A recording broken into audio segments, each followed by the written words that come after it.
Gracias. En- sí, te anoto. No está el senador Mayán no estaba anotado. ¿Se va a anotar? ¿Lo anotaste? Ah, sí, acá está, perdón. Acá está. Ahí está. Tiene la palabra Mariano Recalde.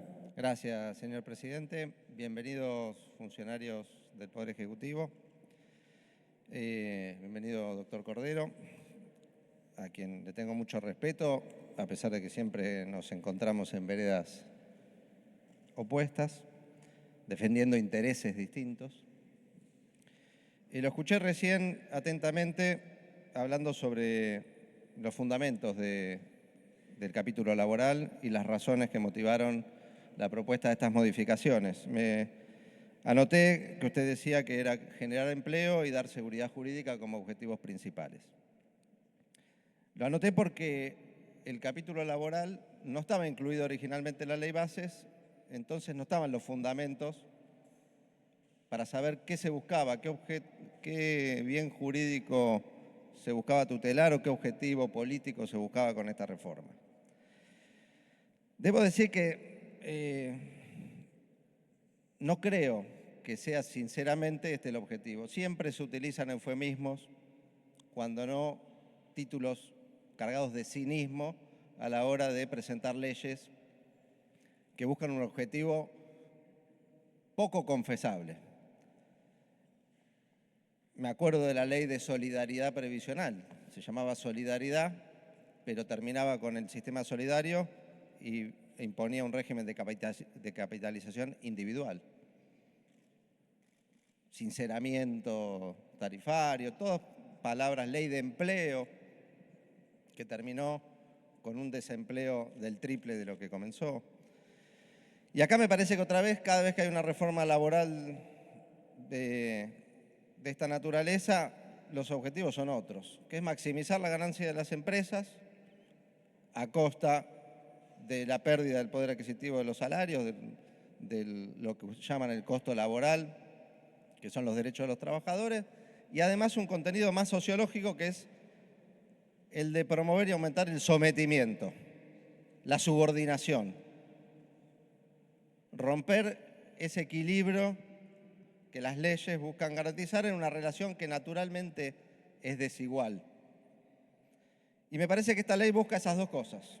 Así como lo decía Patrón Costas, criticando las primeras leyes laborales de los gobiernos peronistas, y acá veo senadores que tal vez añoran esa época cuasi feudal de la Argentina, en la que se pagaba el salario con vales de comida.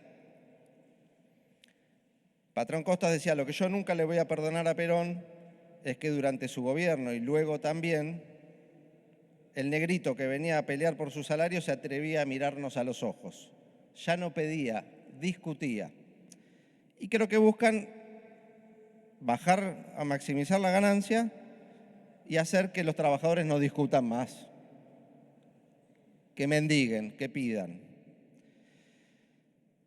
No tengo la menor duda que ese es el objetivo, cuando uno analiza las leyes. Pero ahora, aún suponiendo que fuera el objetivo de crear empleo y dar seguridad jurídica, la verdad que las normas que leo de este articulado no llevan a esa dirección. Y le quiero preguntar, tengo varias preguntas, unas generales y después algunas particulares.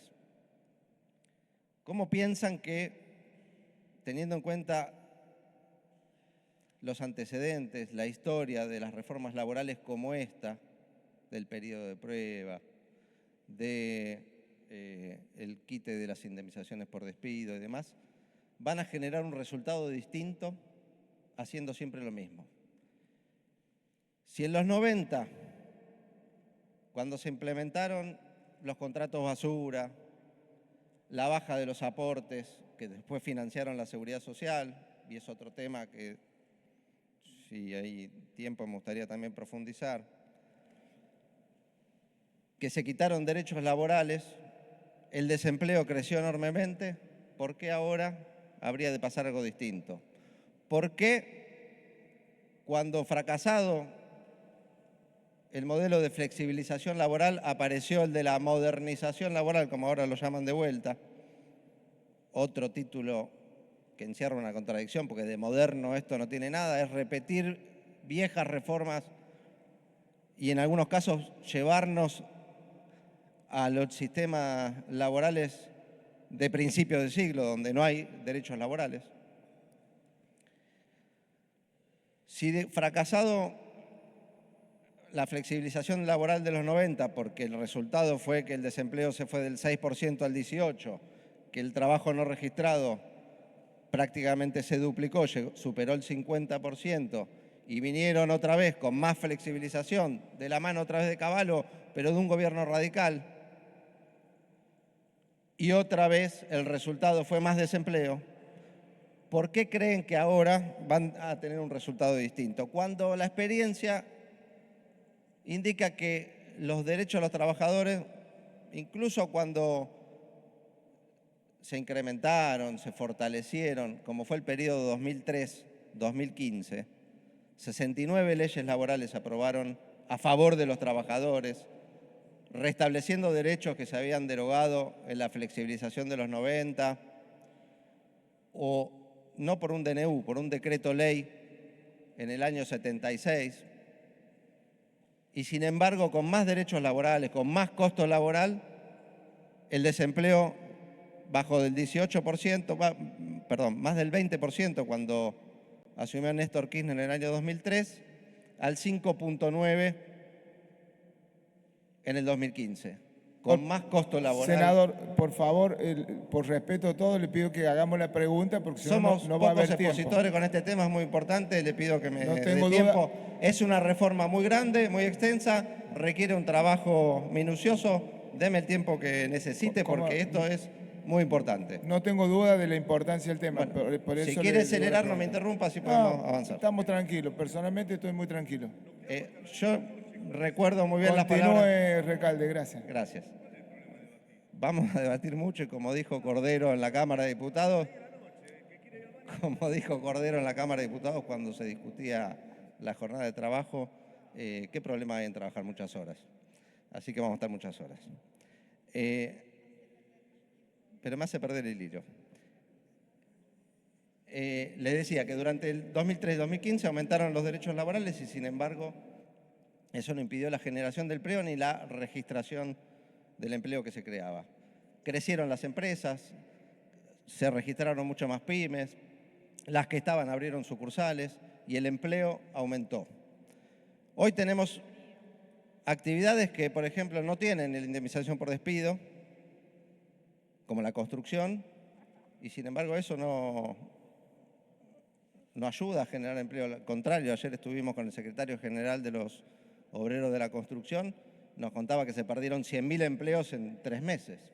Entonces, la generación de empleo no pasa por qué derechos tiene el trabajador. La generación de empleo pasa por una economía que genere empleo, que promueva la industria nacional, el consumo interno, el mercado interno, o una economía como la que nos proponen ahora, de apertura y de destrucción del empleo. Ahora le quiero hacer algunas preguntas sobre los dos capítulos laborales, ¿no? El primero, promoción del empleo registrado. Hay un capítulo que busca promover el empleo registrado, que lo único que tiene ese capítulo es un blanqueo para aquellos empleadores evasores que tienen trabajadores no registrados con una serie de beneficios, ¿no? Fundamentalmente extinción de causas penales y demás, pero presenta un problema esto, además de los problemas de todo blanqueo, que a mí me gustaría que se corrija, si lo van a mantener, que es algo que no se entiende. En el artículo, creo que está 78, no sé si se modificó finalmente, pero era el artículo 78, en el segundo párrafo dice que la reglamentación podrá disponer de planes de regularización plurianuales, previendo un plazo máximo de 5 años y una regulación anual mínima de 20% de las diferencias. No sé qué significa la última frase, una regulación anual mínima del 20%. Capaz que quiso decir regularización, dice regulación, no sé qué es. Pero además no entiendo cómo sería un blanqueo plurianual y por etapas. Entonces aún reconozco que tengo trabajadores en negro, pero los voy a ir blanqueando por etapas. Y el Estado va a consentir, va a mirar sin hacer nada mientras un empleador blanquea por etapas. Me parece complicado. Después, me parece que este capítulo se contradice con el siguiente, porque el Ejecutivo promueve el empleo registrado, pero en el capítulo siguiente despenaliza el empleo no registrado. Impunidad para no registrar en muchas de las disposiciones, no solamente eliminando las multas, que por supuesto es una de las partes centrales para promover el trabajo en negro. Es como que uno quiera promover que no haya más inseguridad y robo de celulares en los subtes, entonces despenalizo el robo de celulares. Promueven el trabajo registrado, pero despenalizan el trabajo no registrado. No se entiende. La verdad que no se entiende. Pero yendo al siguiente capítulo, modernización laboral, que otra vez de moderno no tiene nada, repiten. Hace poco veía videos de mi padre del año 94 comentando y discutiendo estas reformas que son exactamente las mismas. Lo podría traer el video acá y me ahorraría esta disquisición. Después, en el año 2004, cuando en este Congreso se derogó la ley Banelco, nos tocó hacer un comentario sobre la ley 25877 en un libro y veía los videos del año 2004, hace 20 años, hablando del periodo de prueba y todas las cosas que hoy están otra vez en discusión. Así que de moderno no tiene nada, de trucho tiene un montón. Como esta ley ha comenzado a tratarse en el Senado, ¿no? Con muchas irregularidades. Fíjense que cada vez que se entrega el patrimonio de los argentinos, los recursos naturales o los derechos de los trabajadores, aparecen cosas raras, porque es difícil sacarlos sin cosas raras. Apareció el diputrucho allá en los 90, la ley Banelco en el 2000 y ahora el error de tipeo, la fe de ratas o estas cosas que aparecen ahora. Pero unas preguntas puntuales. En el artículo 81, que sustituye el artículo 7 de la 24013, dice, la autoridad de aplicación asegurará un mecanismo ágil, simplificado y diferenciado para la confección de los recibos de sueldo en el sistema de registración, especialmente para las empresas de hasta 12 trabajadores inclusive. Respecto de estas, dicho sistema contemplará un importe único para todas las obligaciones emergentes de las relaciones laborales, tanto legales como convencionales. Esto es de imposible cumplimiento. ¿O cómo van a hacer para que las empresas de hasta 12 trabajadores cumplan con los convenios que tienen con los sindicatos, que son todos distintos, en una suma de pago único que recoge la seguridad social? La verdad que es impracticable, no sé cómo lo piensan hacer o qué objetivo tienen, si es de financiar a los sindicatos de esa manera, díganlo, como lo han dicho con otros artículos. Después, cambian el artículo 7 de la 24013 también respecto de cómo se registra un empleo, un contrato de trabajo.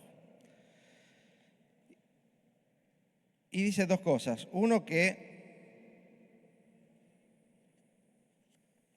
se considerará registrada la relación cuando lo hiciera cualquiera de las personas humanas o jurídicas intervinientes. Antes decía el empleador. ¿Por qué cambian eso? ¿Cuál sería? ¿Quién podría registrar un contrato de trabajo si no fuera el empleador? ¿Que el trabajador registrara? No se entiende. Después el artículo 7 ter dice que el trabajador podrá denunciar ante la AFIP que no está registrado su contrato de trabajo y que el sistema, con un sistema informático, y que el sistema deberá expedir la constancia pertinente a los fines del artículo 11 de la presente ley. me parece genial, pero el artículo 11 lo están derogando después, que era un requisito que le imponía la ley a los trabajadores no registrados para tener derecho a la indemnización especial por haber estado no registrado, que era comunicar a la AFIP por un telegrama. Multa o sanción especial a favor del trabajador, que ahora están derogando, que no la puso ni el gobierno anterior, ni el de Cristina, ni el de Néstor. Se sancionó en el año 91 en una ley promovida por Carlos Menem, que establecía los contratos basura, establecía rebaja de aportes y contribuciones, abarataba los contratos, pero como contrapartida decía registren porque si no hay sanciones para el que te doy todas las facilidades para contratar barato, pero hacelo en blanco, si no multa, sanción. Bueno, ahora todas las facilidades para contratar barato o fuera de la ley de contrato de trabajo y sin multa, o sea, promoción del trabajo no registrado. Son 3 o 4 cosas más puntuales que tienen que ver con la redacción de la ley. Sigue la modificación del artículo 7, en este caso le agregan el 7 quater a la 24013. Dice, le agregan esto a la ley. Si conforme sentencia judicial firme, la relación laboral se encontrara enmarcada erróneamente como contrato de obra o de servicios. Esto quiere decir si hubo fraude laboral, ¿no? Erróneamente contratada, no, generalmente no hay errores acá. Se hace a propósito para evadir, para no cumplir con la ley. Se lo contrata con locación de servicio, locación de obra. Y si una sentencia, dice el proyecto de ley, evalúa que efectivamente fue mal contratado con una figura fraudulenta, dice que de la deuda que tiene el empleador con la Seguridad Social se deducirán los componentes ya ingresados conforme al régimen del cual se trate, se establecerá un sistema de intereses menos gravoso y facilidades de pago. O sea, se promueve el trabajo no registrado adecuadamente. Se promueve usar la locación de obras, la locación de servicios, porque si te pescan, no hay problema. Lo que ya pagaste no pagas 2 veces, como es la regla general. El que paga mal paga 2 veces, sino que lo pones a cuentas con intereses además favorables y pensados para favorecer al empleador que evade. Terminé con el artículo 7. Sustitúyese el artículo 18. En el artículo 18 lo que hacen es suprimir en el Sistema Único de Registro Laboral, primero le sacan la palabra laboral, no sé por qué. Pero el Sistema Único de Registro Laboral, que lo lleva el Estado, hoy se anotan el empleador y la afiliación del trabajador al sistema de cobertura social. Se lleva el registro de los contratos de trabajo bajo modalidades promovidas, que por suerte fueron derogados, y cualquier otra modalidad promovida, y acá se elimina ese registro, para que nadie sepa qué empleadores están contratando con contratos basura o con modalidades promovidas. Me llama la atención eso también, las dos cosas de ese artículo. Otro comentario particular sobre el periodo de prueba, ya hablamos mucho porque estamos en contra, pero que además de extender los plazos, haciendo que el periodo de prueba pierda la supuesta finalidad que tiene de evaluación del desempeño, de las aptitudes de un trabajador, la verdad que se tenga que tomar un año un empresario para evaluar si el trabajador cumple con las aptitudes o no, es raro. Está claro que el objetivo no es la evaluación del desempeño, sino tener un año de despido gratuito. Encima le sacan el deber de preavisar, ni preaviso le dejan al pobre trabajador, cuando en otros momentos de la historia con periodo de prueba el preaviso se mantenía. 2 cositas más y termino. No sé si está anotando los artículos que le menciono. En el artículo 91 que agregan el artículo 245 bis. Ayer estuvieron hablando del INADI, de que se suprimían organismos, pero que las políticas antidiscriminatorias se mantenían. Bueno, resulta que acá se promueve o se tarifa la discriminación, contrariando la ley 23.592, contrariando la jurisprudencia de la Corte que dice que la ley 23.592, la ley antidiscriminación, se aplica también en las relaciones laborales y si hay un acto discriminatorio tiene que sancionarse con la nulidad. El proyecto de ley dice que los empleadores pueden discriminar pagando una indemnización un poquito mayor. Esto es inconstitucional. Esto afecta a la seguridad jurídica. Esto va a generar litigiosidad. Si buscaban seguridad jurídica, esto ya le adelanto que cualquier trabajador que se sienta afectado va a litigar. No alcanza con pagarle una mísera mitad de indemnización para reparar un acto discriminatorio. Y finalmente, lo más grave de todo, el capítulo 4 de los trabajadores independientes con colaboradores, que es otra norma también inconstitucional. Si quieren darle seguridad jurídica a las empresas, no las tienten con estas figuras inconstitucionales, de poner a los trabajadores fuera del derecho del trabajo, en contra de lo que dice la Constitución Nacional y el artículo 14 bis, que ordena a los legisladores que protejan el trabajo en sus diversas formas. Esta ley desprotege y saca del derecho del trabajo a todos aquellos trabajadores, y los menciona de esa manera, trabajadores independientes, por el solo hecho de estar en un establecimiento con hasta 5 compañeros de trabajo, que les aviso que son la mayoría de los establecimientos del país. Con esta norma están pulverizando la ley de contrato de trabajo, sacando del artículo 14 bis a millones de trabajadores, que no tengan la menor duda que van a reclamar el día que los despidan o el día que se sientan con capacidad o fuerza para pedir las vacaciones, el aguinaldo, las licencias o los derechos que no le hayan respetado durante su trabajo. Entonces, si quieren seguridad jurídica, estas normas, que me parece que no es lo que buscan, seguridad jurídica, buscan sometimiento, buscan abaratamiento, estas normas no cumplen el objetivo.